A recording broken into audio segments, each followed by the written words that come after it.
In the previous video, we introduced conditional statements, often in the form if A, then B, where A and B are propositions.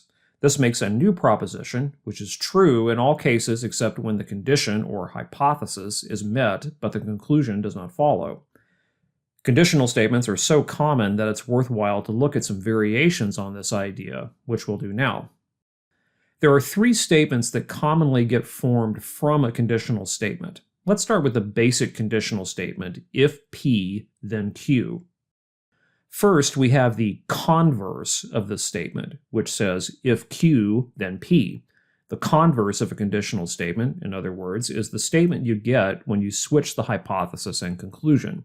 For example, if the original statement is if it's raining, then it's cloudy, then the converse is if it's cloudy, then it's raining. Next, we have the contrapositive of the statement, which states if not Q, then not P. The contrapositive is like the converse, except we not only switch the hypothesis and conclusion, but also negate each of them. If the original statement is if it's raining, then it's cloudy, then the contrapositive is if it's not cloudy, then it's not raining. Finally, we have a lesser-known variation called the inverse of the statement, which says, if not P, then not Q.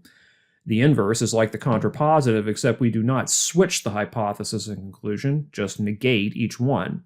If the original statement is, if it's raining, then it's cloudy, then the inverse is, if it's not raining, then it's not cloudy. Practice this for a minute using the example from the last video, if you clean your room, then we'll get ice cream. Pause the video and write out the converse, contrapositive, and inverse of this statement. And here are the results. So why bother with these? Mostly it's because the precise structure of these conditional statements is important, and the truth value can change if we change the structure.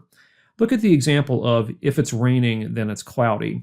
This seems like a true conditional statement based on our experiences. What about the truth values of the others? The converse says, if it's cloudy, then it's raining. This is definitely not always the case, because it can be cloudy without it raining. Ask anybody who lives in England.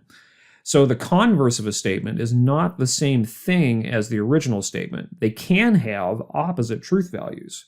So you have to be careful to situate the hypothesis and conclusion properly and not pretend that they are just simply interchangeable. The contrapositive would say, if it's not cloudy, then it's not raining. Now this seems true. Does this mean that a statement and its contrapositive say the same thing in different ways? Well, we can't tell based on one example, but we'll be looking at that question in another video real soon. The inverse says, if it's not raining, then it's not cloudy. This seems false. In fact, it sounds almost like the converse. So first of all, the inverse, like the converse, does not have the same truth value as the original in all cases. So again, beware of the structure. But also, actually, if you look at it, the inverse is what you get when you form the contrapositive of the converse. So in one way of thinking about it, we don't need to talk about the inverse, just converse and contrapositive. And it makes it all the more important that we think carefully about this contrapositive idea and whether taking a statement and forming its contrapositive is just rephrasing the original conditional statement in a superficially different way. In this video, you learned about three logical constructions related to a conditional statement: the converse, the contrapositive, and the inverse. And you learned that the converse and inverse can sometimes have different truth values than the original, while the contrapositive seems like it might be just a rephrasing of the original. We need something more solid about that last point, so in the next video we're going to come back to the idea of a truth table to help us know when two statements might be logically equivalent.